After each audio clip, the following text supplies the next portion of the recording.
como intelectual a mí me da 22 vueltas, o sea, es mucho más intelectual, mucho más de todo que yo. Pero ya veréis que, bueno, que está preparado, que ya lo habéis visto en algunas homilías, porque él de momento está diciendo la misa del lunes por la tarde y el sábado por la tarde. Algunos a lo mejor ya habéis oído homilías de él, ya sabéis cómo es. Dicen que somos hermanos, pero no es verdad. Pero más de uno me ha dicho, oye, tu hermano aquí tenés una literatura. No. Bueno, y lo demás que se presente él si quiere.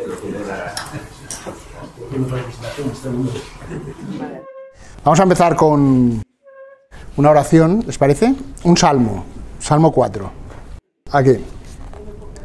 Escúchame cuando te invoco, Dios defensor mío. Tú que en el aprieto me diste anchura, ten piedad de mí y escucha mi oración.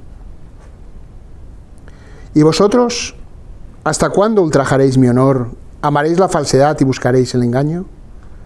Sabedlo, el Señor hizo milagros en mi favor, y el Señor me escuchará cuando lo invoque. Temblad y no pequéis, reflexionad en el silencio de vuestro lecho. Ofreced sacrificios legítimos y confiad en el Señor. Hay muchos que dicen, ¿quién nos hará ver la dicha si la luz de tu rostro ha huido de nosotros? Pero tú, Señor, has puesto en mi corazón más alegría que si abundara en trigo y en vino. En paz me acuesto y enseguida me duermo, porque tú solo, Señor, me haces vivir tranquilo. Gloria al Padre, y al Hijo, y al Espíritu Santo. Amén. Bueno, pues vamos a empezar.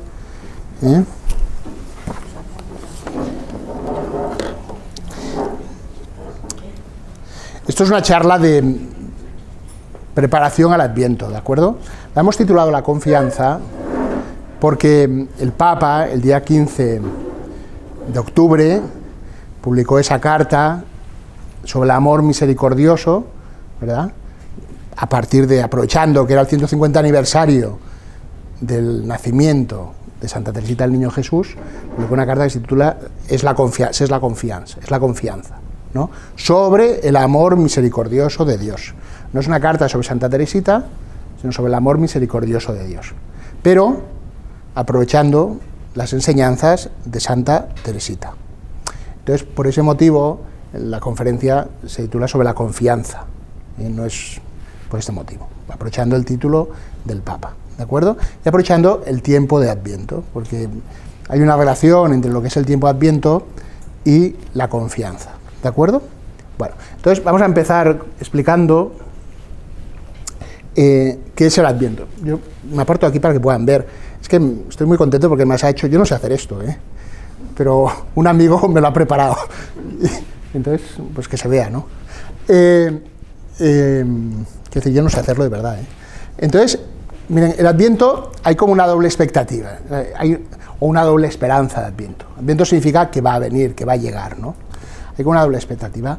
Una tiene que ver con lo que sucedió hace más o menos unos 2000 años, cuando celebramos la venida de Jesús. Dios se hace carne, ¿no? La venida de Dios, la debilidad de la carne, ¿de acuerdo?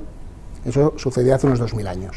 Nosotros no nos preparamos para esa esperanza, pero sí que el pueblo de Israel vivió de la esperanza, ¿verdad?, de el nacimiento del Mesías. Y entonces es muy interesante, pues, si lees la historia sagrada, ver cómo todo el Antiguo Testamento, por todas partes, pues aparece esa confianza o no en que se va a cumplir la promesa de Dios. Es una renovación continua de esa confianza en Dios, y es, podríamos decir, una lucha de Dios con su pueblo para traerlo a la confianza, porque Israel, pues muchas veces, ¿verdad?, porque se demoraba, porque se retardaba, por lo que sea, ¿verdad?, pues tendía a desconfiar de Dios o a irse detrás de los ídolos o lo que fuera. Si leen todo el Antiguo Testamento, está lleno. Podríamos coger cualquier pasaje, incluso un poco aleatoriamente, y nos encontraríamos con que habla de la esperanza en el Mesías que ha de venir, ¿de acuerdo? Y la otra esperanza, que es la que más nos toca a nosotros, del Adviento, es Jesús, que ha de volver en gloria, en la majestad de su gloria, que para eso, que es digamos, lo que más nos toca esperar, porque Jesús ya vino en la carne, ¿verdad? Espera de volver en la gloria, y quizás es en lo que menos pensamos, en general, ¿no? San Agustín ya se ponía muy nervioso con esto, porque San Agustín se da cuenta que ya estamos a finales del siglo IV, principios del V, y ya se da cuenta de que la gente no tenía muchas ganas de que Jesús viniera, porque no es que no quisieran que viniera, ¿me explico? ¿Sabe? Pero no estaban entusiasmados con que viniera, sino que decían, bueno, vamos viviendo, ¿no? Más bien estaban entusiasmados con las cosas de cada día y tal. Y decían, hombre, pero Jesús ha de venir, ha de coronar la historia, ¿verdad? Ha de finalizar la historia, ha de manifestarse la misericordia de Dios de una forma plena. El Señor vendrá, ¿de acuerdo? No sabemos cuándo, y ya está, y vendrá cuando sea conveniente, ¿verdad?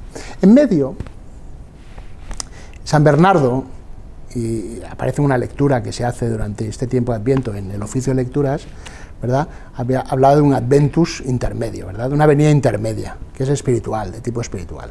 Esa no está en la fe de la Iglesia ni en la celebración litúrgica, pero está. Benito XVI también le tenía mucha afición a este adventus intermedio. En algún libro de esos que le hicieron de entrevistas, pues él hablaba, ¿verdad? Incluso lo ejemplificaba, porque él consideraba, por ejemplo, él decía que, por ejemplo, el siglo XIII, con San Francisco, Santo Domingo, sobre todo estas dos figuras, pues a él le parecía como una visita del Señor, ¿verdad?, a su pueblo. Esa es de orden espiritual, no está en la liturgia, no forma parte de la esperanza, ¿verdad? Sí que forma parte, digamos, de la vivencia, de que podemos decir que Dios siempre está cerca y que el Señor no deja de visitarnos con sus dones, con sus gracias, con sus carismas, de muchas maneras, ¿de acuerdo? Hay esta doble expectativa. Entonces, en esta doble expectativa, ahora voy a poner una frase de Heráclito. Heráclito la he puesto en griego porque es bonita la letra griega, no porque yo sepa griego. Pero, ¿no os parece bonita la letra griega? Entonces, Heráclito, yo la primera vez que me encontré con esta frase no decía esto. Leyendo un libro de filosofía, me parece que era el profesor Polo, me parece, él decía esto, decía, al que aguarda le sucede lo que aguarda, al que espera le sucede lo inesperado.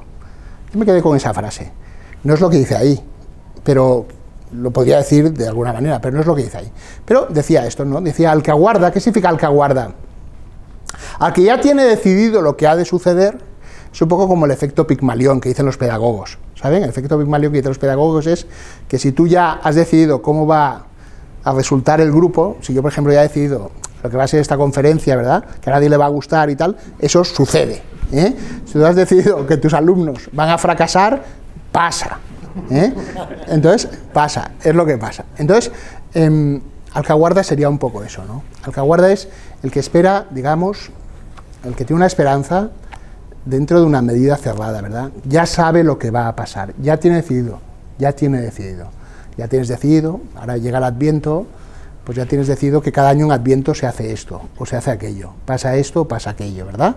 Ya lo sabemos, te sabes ya los textos de liturgia de memoria, ¿verdad?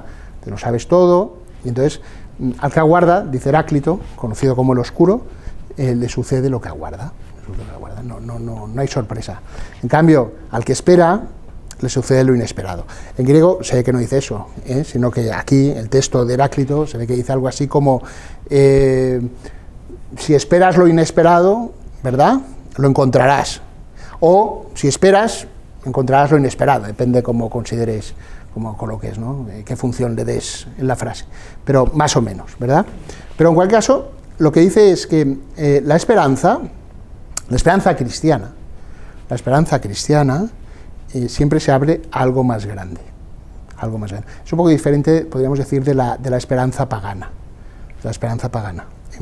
Hesíodo y otros griegos, ¿verdad? Les voy a explicar el origen de la esperanza un poco en la mitología griega, ¿no? ¿Han oído hablar de la caja de Pandora? La caja de Pandora fue una especie de venganza de Zeus, porque Prometeo era ese héroe, ¿no?, que le robó, ese es mi Dios, ¿no?, le robó el fuego a los dioses, ¿no? Prometeo es el orgullo, ¿no?, el que puede llegar al mundo de los dioses y traer, ¿no?, los bienes a los hombres, ¿no? El hombre prometeico es el que se basa en sus solas fuerzas, el que se cree capaz, ¿no? de cualquier misión, de cualquier... Entonces Zeus se enfadó.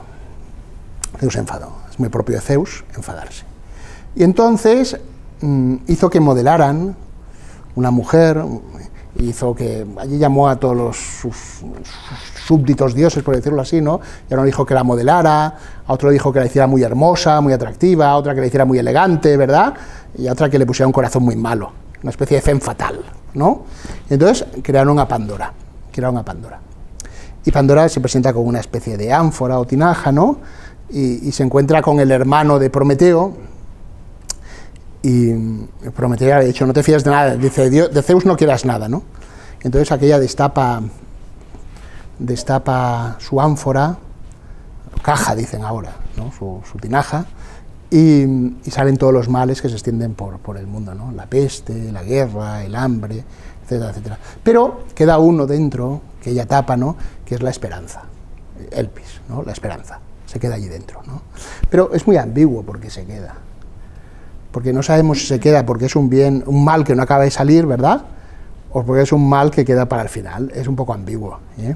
Nietzsche, que es un filósofo siempre sugerente y profundamente anticristiano, consideraba, porque tenía aversión a todas las virtudes cristianas, él consideraba que la esperanza era lo más terrible para el hombre, ¿verdad?, porque era postergar todos los males, ¿verdad?, era retrasar todos los males, era alargarlos, era lo más terrible que le podía pasar a un hombre, ¿verdad?, porque el mal nunca llegaba. Pero en cualquier caso, ¿por qué he puesto esta frase ahí? La he puesto, si no espera lo inesperado, no encontrará. Porque de alguna manera ante Dios, uno no puede colocarse con el cálculo. La esperanza cristiana no se basa en lo que pueda suceder. No es, digamos, la mejor opción de un azar posible. No es la mejor opción de un azar posible. Lo mejor que me pueda pasar, ¿verdad?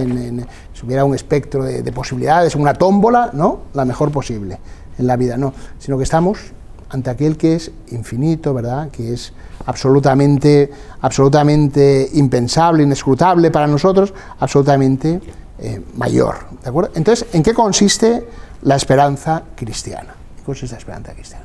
Vamos a verlo, lo vamos a ver a partir de esta carta. Entonces, he cogido la definición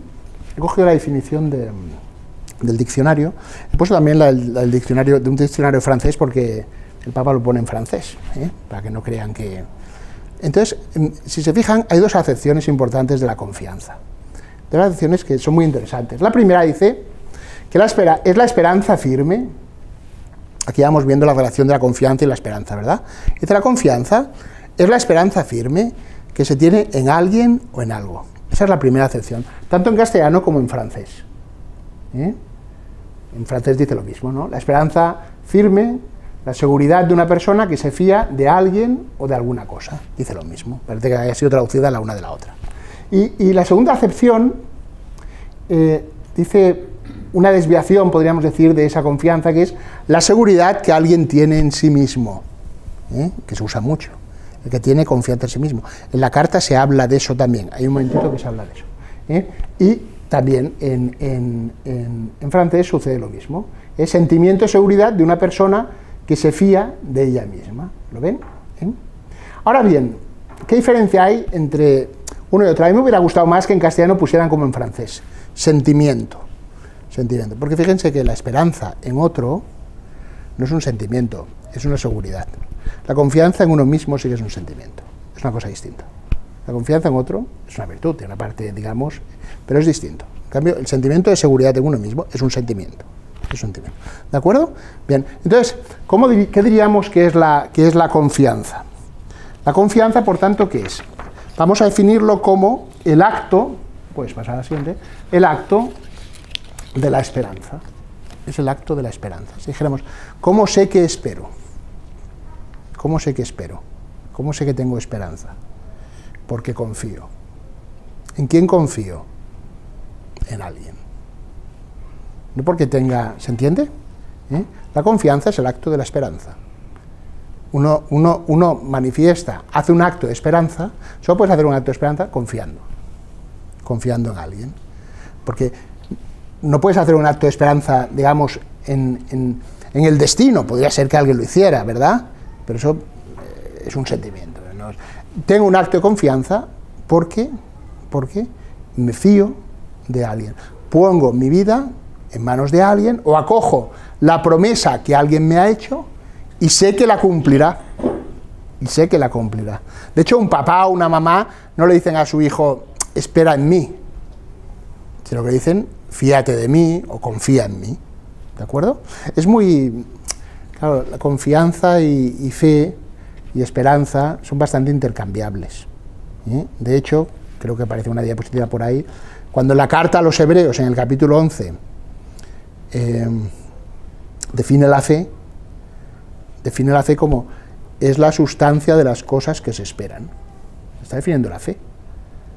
Está definiendo la fe. Y habla de las cosas que se esperan. Porque son bastante intercambiables. Fe, esperanza, confianza, son bastante intercambiables. Entonces vamos a ir ahora a la carta del Papa, para seguir un poquito con Santa Teresita. Yo no voy a explicar toda la carta. Me supera bastante toda la carta. Pero me voy a centrar sobre todo en el capítulo segundo. El capítulo segundo de esta carta se titula El caminito de la confianza y del amor. Se titula así. En esa carta, el Papa dice, ¿verdad? Aquí, en esa carta, el Papa dice que uno de los descubrimientos más importantes de Teresita, para el bien de todo el pueblo de Dios, es su caminito. El camino de la confianza y del amor, también conocido como el camino de la infancia espiritual. Fíjense lo que decíamos, el niño, la mamá. Todos pueden seguirlo, en cualquier estado de vida, en cada momento de la existencia. Es el camino que el Padre Celestial revela a los pequeños. Es el camino de la confianza. Entonces, fíjense, frente a ese camino, aquí hemos cogido, con dos textos de Santa Teresita, hemos señalado dos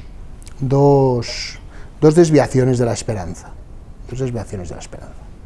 Aristóteles decía que la virtud es el término medio entre dos extremos. Añadía una cosa más complicada, ¿no? Porque decía que elegiría el hombre prudente, con lo cual ya no sabes dónde está el medio, sino que te dice el hombre prudente, ¿no? Es decir, que uno siempre cree que elige el medio, pero te equivocas, ¿verdad?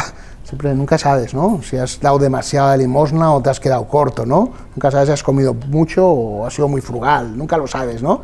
Porque Aristóteles, claro, ¿cómo calculas el término medio? Él dice, eso lo sabe el hombre prudente. Pero bueno, él define la virtud como el término medio entre dos extremos, ¿de acuerdo? De tal manera que en cualquier virtud, no en cualquier virtud, pero en general en las virtudes, en muchas virtudes, sobre todo las virtudes humanas, pues siempre hay un exceso y hay un defecto, ¿verdad? Yo qué sé, ¿no? Pues el exceso del estudio es lo que se llama la curiosidad. Uno se dedica a querer saber de todas las cosas, todo, ¿verdad? Y el defecto pues sería no dar un palo al agua, no abrir un libro, no estudiar nada. ¿Se entiende? Es así, el exceso y el defecto. Entonces, en la esperanza también hay un exceso y un defecto, podríamos decir. ¿Cuál es el exceso? ¿Cuál es el exceso de confianza? La presunción. La presunción. El exceso de confianza es cuando uno presupone que por sí mismo puede conseguirlo todo. Es aquello que dice Isaías, ¿no? Maldito el hombre que se fía de otro hombre, ¿no? Maldito el que se fía, que es como decir maldito el que se fía de sí mismo, ¿no? Hay de aquel hombre que se fía de sí mismo, ¿no? Que se fía de otro hombre. Es la presunción. La presunción es pensar que uno con sus solas fuerzas puede. La presunción en el orden de la gracia, es pensar que uno tiene ganado el cielo, o que lo merece, que le corresponde, ¿sabes? Que le corresponde. Yo tengo que ir al cielo, tengo que salvarme porque me lo merezco. Un poco lo del el fariseo en el templo, ¿se acuerdan? Te doy gracias, Padre, porque yo no soy como ese, ¿no? Sino que soy así, ¿no? Me lo merezco, me lo he ganado. Es el orgullo, es la presunción. Ese es por defecto, ¿verdad? Por exceso. Entonces, frente a eso, ¿qué dice Santa Teresita? Este texto tan bonito, ¿no? No me apoyo en mis méritos, que no tengo ninguno, sino en aquel que es la virtud y la santidad mismas. No me apoyo en mis méritos. Fíjense, es el término medio, el término medio, porque Santa Teresita no cae en la desesperación. La desesperación, lo veremos a continuación, es lo contrario. No me apoyo en mis méritos, que no tengo ninguno, sino en aquel que es la virtud y la santidad mismas. Me apoyo en él, ¿de acuerdo? Es como el que edifica la casa sobre roca, para entendernos. El número 18 es muy gracioso, porque de esta carta del Papa, a mí me recuerda, porque después el Papa, aquí en el número 18, se ve como obligado, él es jesuita, no lo olviden, y San Ignacio, los ejercicios espirituales, hay un momento, esto es una digresión que se llama, pero sirve para alargar la charla. Entonces, hay un momento en los ejercicios espirituales que San Ignacio, en su época, estamos en el siglo XVI, ¿verdad?, había personas que insistían mucho en la gracia, y algunos incluso había una desviación, que era el quietismo. El quietismo es no hacer nada porque Dios lo hace todo, ¿no? Entonces ya para qué hacer nada. Y había otros que ponderaban mucho la libertad. Entonces hay momentos en los ejercicios espirituales que San Ignacio pone una nota, tiene unas anotaciones muy interesantes San Ignacio. Y dice, bueno, no habléis tanto de la gracia que la persona piense que no hay libertad. Dice, no habléis tanto de la gracia, no porque nadie haga hablar de la gracia, ¿no? ¿Me explico? Pero a veces se habla tanto de la gracia que al final uno dice, pues yo no hago nada, ¿no? Ya Dios se encarga de todo y adelante, ¿no? Entonces, y el número 18 a mí me ha recordado eso. Yo creo que el Papa, cuando leyó estos documentos, luego dijo, ¿qué diría mi santo fundador? Entonces añadió el número 18. Porque el número 18 dice, este modo de pensar, de Santa Teresita, no contrasta con la tradicional enseñanza católica sobre el crecimiento de la gracia. Es decir, que justificados gratuitamente, siempre el primer efecto de todo es gracia, por la gracia santificante, somos transformados, la gracia nos transforma, y capacitados para cooperar con nuestras buenas acciones, ¿ven? En un camino de crecimiento en la santidad. De este modo somos elevados de tal manera que podemos tener reales méritos para el desarrollo de la gracia recibida. ¿Se entiende? Yo os lo digo porque es muy importante, porque si no parece a veces, según cómo explicas, el otro día yo prediqué aquí algo de esto hace unos días, y al acabar me vino uno, muy doctorado, y me dijo, has explicado la doctrina de Báñez. Báñez es un autor del siglo XVI, ¿saben? Que se enfrentó a un jesuita que era Molina. Y dije, anda, he leído la carta. Pero me hizo pensar en esto, ¿no? Me hizo pensar que es verdad. Aquí el Papa igual estaba, se le pareció, no sé, San Ignacio lo inspiró. Entonces, se ve esto, ¿no? La presunción. La segunda desviación, ¿cuál es? La segunda desviación es la desesperanza. Es justo la contraria. La desesperanza. La de pensar, ¿verdad? Soy tan malo, cometo tantos pecados, no tengo salvación. Nadie me puede salvar, ¿verdad? Es muy triste, ¿no? Es muy triste. Es alguien que dijera, el poder de Dios no puede hacer nada conmigo. También se da. Se podría dar. Quizá fue, no lo sé, ¿no?, la situación en la que se vio Judas, aunque no sepamos el destino final de Judas, ¿no? Pero quizá fue cuando vio lo que había hecho, ¿verdad? Y entonces cae en la desesperación, ¿de acuerdo? Es dudar de la misericordia divina. Entonces dice Santa Teresita del Niño Jesús, dice, si todas las almas débiles e imperfectas sintiera lo que siente la más pequeña de todas las almas, habla de sí misma, ¿verdad? De todas las almas, esto es muy bonito, cuando estén tristes, afligidos, si todas las almas débiles e imperfectas sintieran lo que siente la más pequeña de todas las almas, el alma de Teresita, ni una sola perdería la esperanza de llegar a la cima de la montaña del amor. Pues Jesús no pide grandes hazañas, sino únicamente abandono y gratitud. ¿Ven qué bonito? Simplemente abandono y gratitud. Esto sería por defecto, de la esperanza. Por defecto de la esperanza es la desconfianza, ¿no? A nivel anímico es nadie me quiere. ¿Me explico? Eso que a veces hay que estar atentos, ¿no? Por si hay algún niño en casa o tal, nadie me quiere. Es eso, la desesperanza. ¿De acuerdo? Muy bien. Entonces, vamos a leer aquí, he puesto un texto de Peggy, porque hay una serie de autores, todos son de principios del siglo, bueno, todos mueren a principios del siglo XX, finales del XIX, principios del XX. Peggy muere en 1914, y tiene un librito que yo les aconsejo que lean, si pueden y les gusta, que se titula El pórtico del misterio de la segunda virtud. Es un libro muy bonito, sobre la esperanza, muy bonito sobre la esperanza. He puesto los textos de Peggy, este y otro más adelante. En este dice, la pequeña esperanza, ¿por qué? Porque claro, él viene a decir que la esperanza es una virtud que se tiene poco en cuenta, ¿no? Entonces, es muy bonito lo que dice, fíjese. Dice, la pequeña esperanza avanza entre sus dos hermanas mayores y no se la toma en cuenta. Por el camino de la salvación, por el camino carnal, por el camino escabroso de la salvación, ¿verdad? Porque es el camino de la humanidad, por la senda interminable, por la senda entre sus dos hermanas, la pequeña esperanza avanza entre sus dos hermanas mayores, la que está casada, que es la fe, la fidelidad, ¿no? La que está casada y la que es madre, que es la caridad, ¿eh? Y no se le presta atención. El pueblo cristiano no presta atención sino a las dos hermanas mayores, a la primera y a la última, que van a lo más urgente en el tiempo presente. Muy bonita la imagen, ¿verdad? Porque uno, claro, uno tiene prisa por tener fe, ¿verdad? Tengo un amigo sacerdote que creo que ahora está en Lourdes, que siempre me dice, yo le pido a Dios que me aumente la fe y el sentido común, porque con lo que tengo no llego a final de mes. Entonces, con lo que tengo no me da para acabar el mes, ¿eh?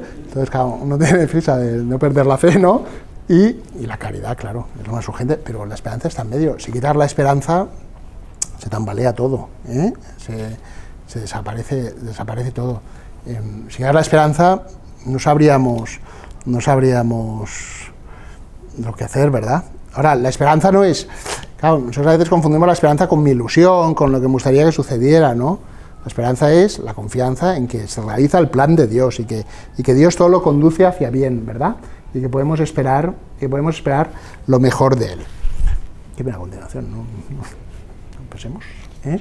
Y entonces, ¿dónde nace la esperanza? Aquí dice, ¿de dónde nace la esperanza? Claro, la esperanza ya hemos dicho, ¿verdad? Se fundamenta, la esperanza no es un sentimiento en algo abstracto, ¿no? La esperanza, dice Santo Teresa, dice, la actitud más adecuada es depositar la confianza del corazón fuera de nosotros mismos. Es lo más... ¿eh? En la infinita misericordia de un Dios que ama sin límites y que lo ha dado todo en la cruz de Jesucristo. ¿Eh? La esperanza siempre es, nos fiamos de una persona, ponemos esperanza, creemos en alguien que nos ha hecho algo y sabemos que aquello que nos ha dicho se va a cumplir. ¿Eh? Entonces, fijaros, esa esperanza, aquí cito los Hebreos que lo hemos dicho antes, ¿verdad? Esa esperanza, dice aquí, Peggy dice, pero la esperanza no marcha sola, porque si no parecería como un acto de voluntarismo.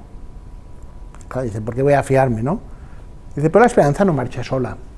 La esperanza no camina por sí misma. Claro, porque si camina por sí misma, al final, claro, yo digo, ¿por qué me fío? Porque pongo mi esperanza. Dice, para esperar, hija mía, hace falta ser feliz de verdad.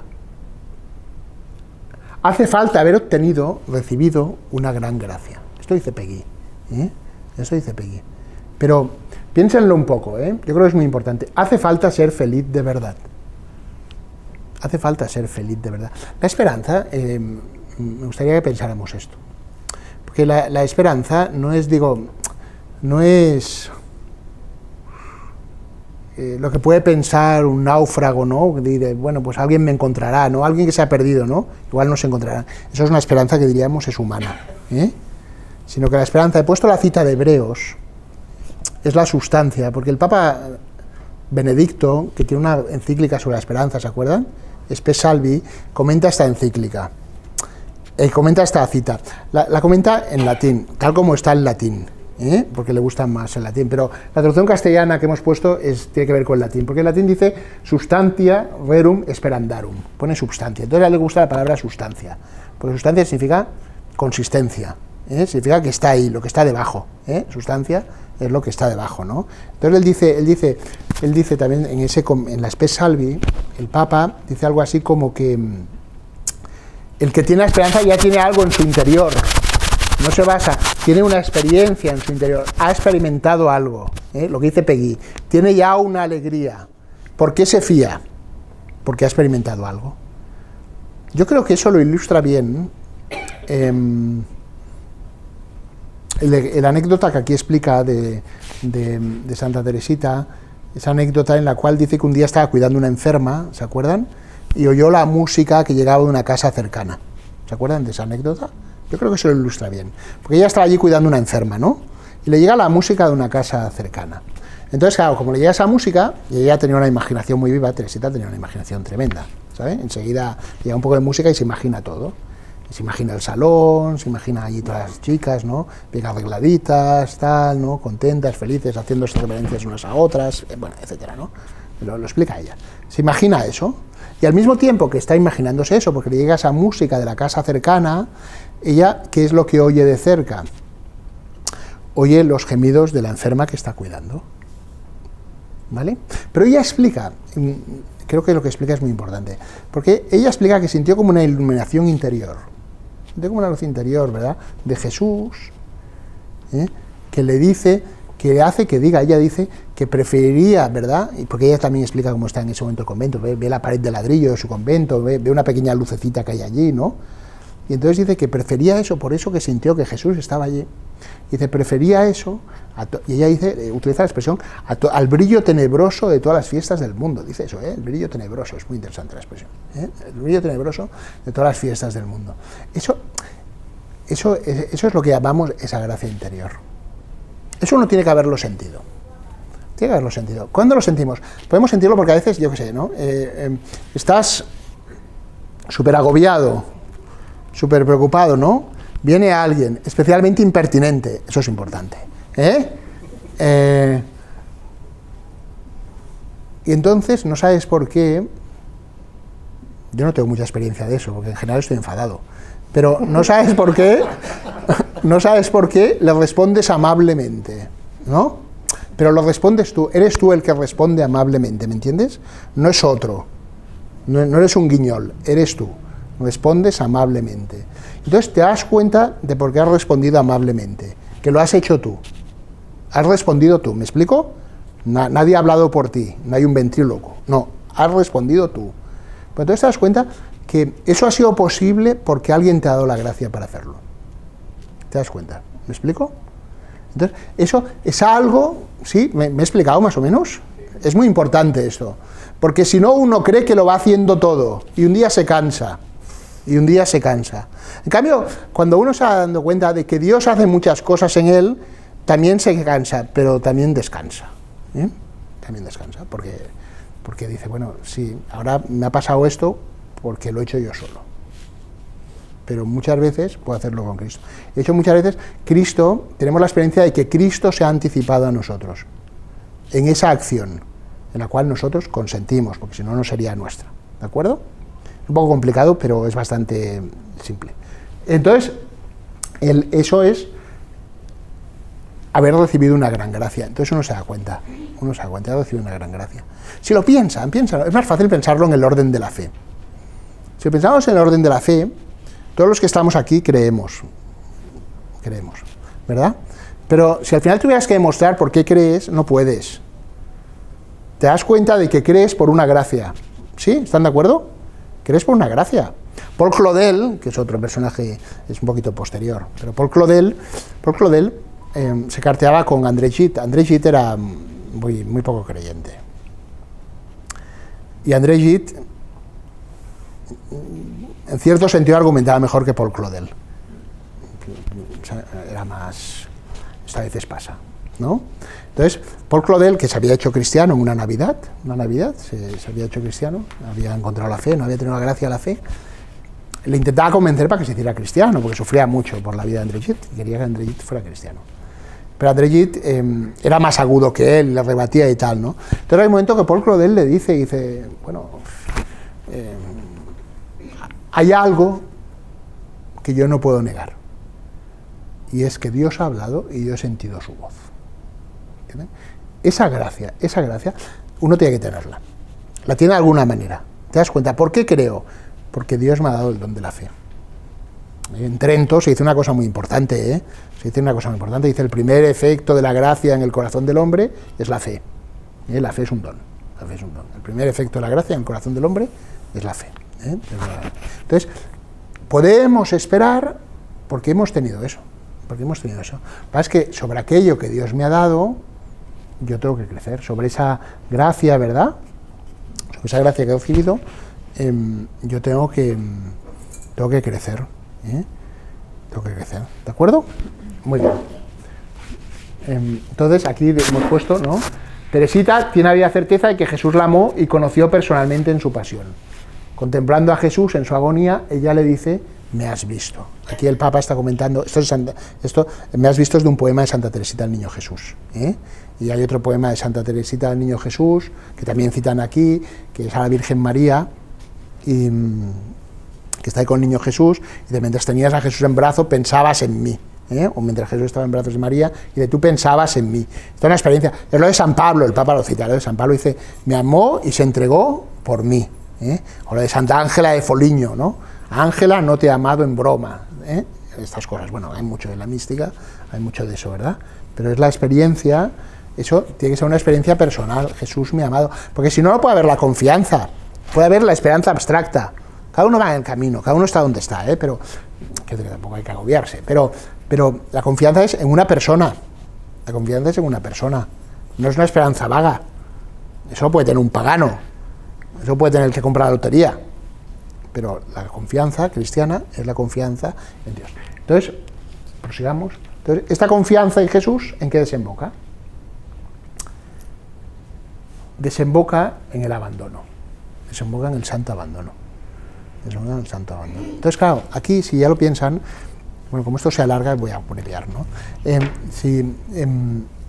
Claro, si lo piensan un poco, el santo abandono, que aquí en la carta y en la vida de Santa Teresita está ilustrada con todas sus pruebas de la fe, ¿verdad? Explica, ya lo conocen, supongo, todo esto, ¿no? De cuando el preso aquel condenado a muerte, ¿no? Que no quería convertirse, y que Santa Teresita dijo aquello, ¿no? Aunque no haga ningún signo, yo creeré y tal, ¿no? Que está muy en sintonía con un santo que ahora no vamos a hablar, ¿no? Que es San Claudio la Colombier, el acto de confianza en Dios de San Claudio la Colombier y otras cosas así. Pero bueno, no vamos a hablar ahora. Claro, ¿qué significa? Claro, la confianza, si no hay abandono es un juego. Para entendernos. Luego, o sea, quiero decir que llega un momento en que la confianza es la certeza, ¿verdad?, de que Dios me ama, porque la confianza me introduce en la misericordia de Dios. Y de hecho, conforme yo voy creciendo la confianza, me voy adentrando más, me voy abismando más en el misterio de la misericordia divina. El misterio de la misericordia divina. Y voy conociendo la misericordia divina conforme me voy abandonando en Dios. Y al mismo tiempo voy experimentando cómo es abandonarse en Dios, soy sostenido por la misma misericordia divina. Es una acción de la gracia que me va llevando. Pero la confianza desemboca en el abandono. Por el cual, aquí el Papa, ¿verdad?, lo explica un poquito, pues ya ponemos todas las cosas en sus manos. No solo es la certeza, él lo dice de esta manera, dice, no solo es la certeza de que me voy a salvar, que está muy bien, ¿no?, sino es la certeza de que el Señor lo conduce todo, conduce todas las cosas. Entonces, eso es muy importante para descansar. Yo digo porque hay mucha gente que sufre a veces por su hijo, que le va a pasar a su hijo, sus parientes cercanos, ¿verdad?, o este o el otro, que hace esto, que hace aquello. No digo ya que sufran por su enfermedad o porque se ha quedado sin trabajo, sino en el orden de la gracia, ¿verdad?, en el orden de la salvación.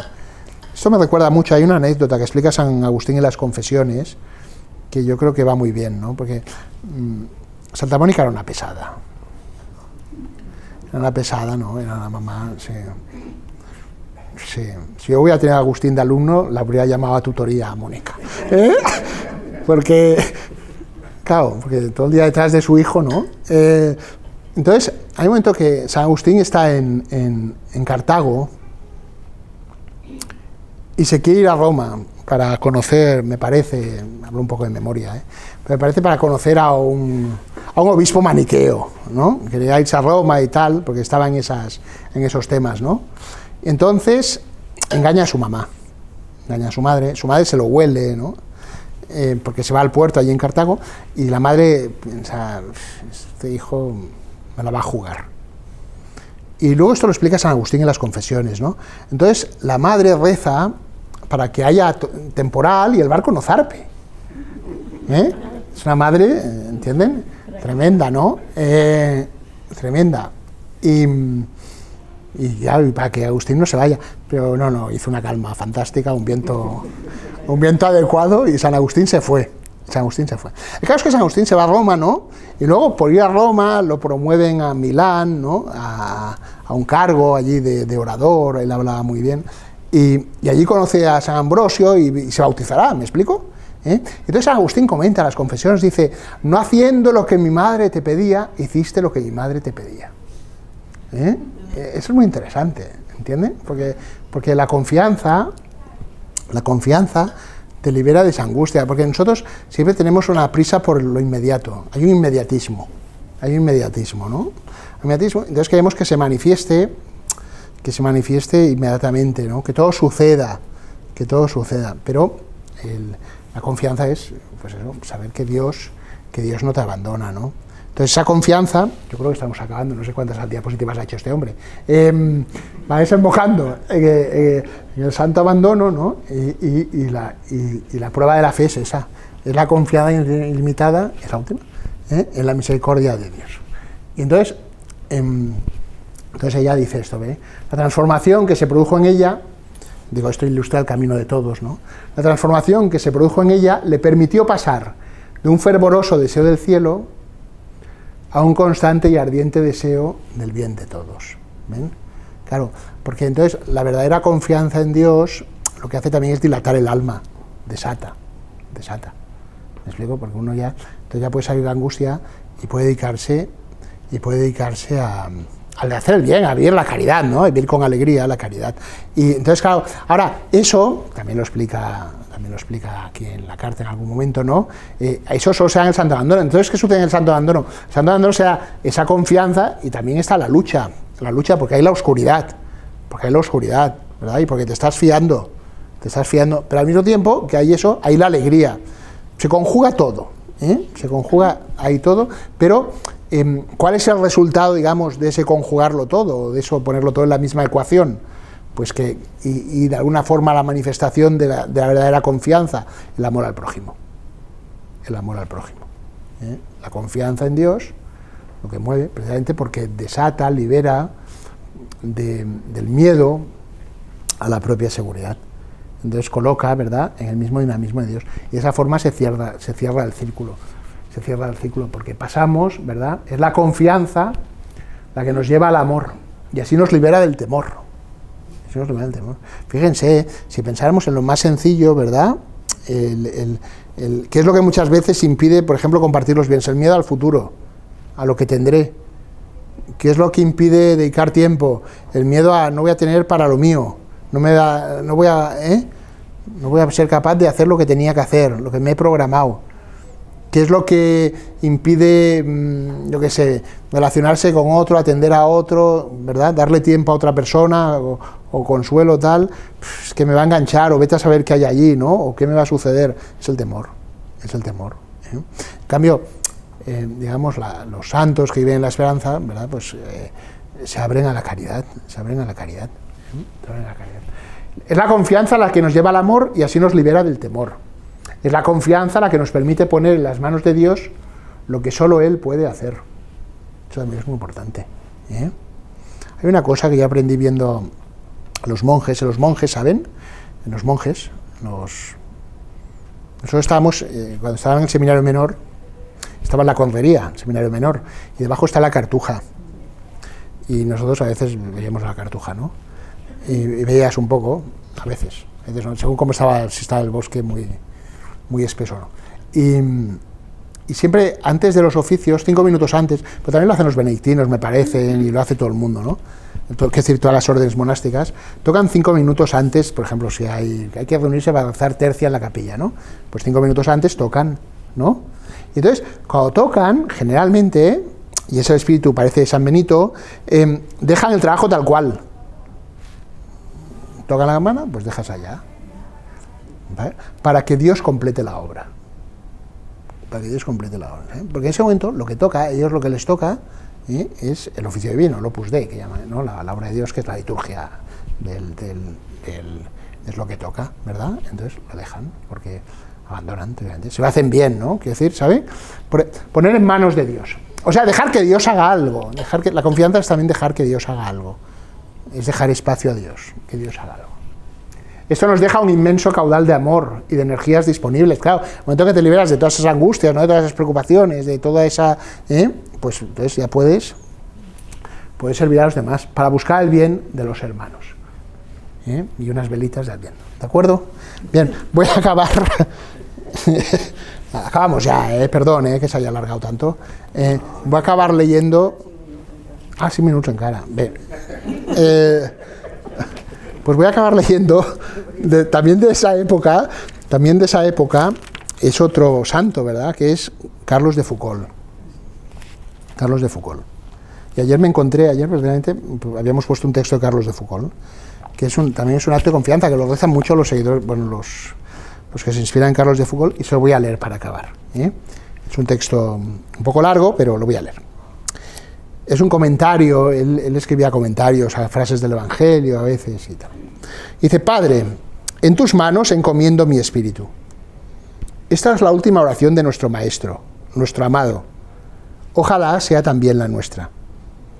No solo la oración de nuestro último instante, sino la de todos los instantes. Padre mío, a tus manos me encomiendo. Padre mío, me confío a ti. Padre mío, me abandono a ti. Padre mío, haz de mí lo que quieras. Sea lo que sea, te doy gracias. Te doy gracias por todo. Estoy dispuesto a todo, lo acepto todo. Te doy gracias por todo, con tal de que se haga en mí tu voluntad, oh Dios. Con tal de que se haga tu voluntad en todas tus criaturas, en todos tus hijos, en todo lo que tú amas. No anhelo nada más, Dios mío. Entrego mi espíritu a tus manos. Te lo doy, Dios mío, con todo el amor de mi corazón. Porque te quiero y me lo exige el amor que te tengo. Abandonar todo sin medida entre tus manos. Me confío a ti con inmensa confianza, porque tú eres mi Padre. Carlos de Foucauld, que también muere en el 16, todos son de la época. Muy bien, bueno, hemos acabado. ¿Quieren decir algo? No. No. ¿Quieren comentar algo? ¿Quieren preguntar algo? Ha hablado una pregunta. Ha hablado de que esa confianza pues desangustia y todo eso, pero Santa Teresita dice: no tendré descanso ni en el cielo. No, pero ya lo dice en otro sentido. Lo dice, ya precisamente lo dice en el sentido de que estará trabajando para saber mi cielo haciendo el bien en la tierra, ¿no? De que estará precisamente haciendo eso. Claro, ella es muy bonito, porque ella es amar a Jesús y hacer amar a Jesús. Para ella va unida, ella se da cuenta en su nexo, ¿no? Para ella el amor a Cristo no lo puedes separar del amor del amor a los demás y del deseo de que todos amen a Cristo, que el amor de Jesús sea conocido. Pues hemos acabado, así. Finis operis. Nada, no me alegro mucho, además con Nazaret TV y todo esto. Es una emoción.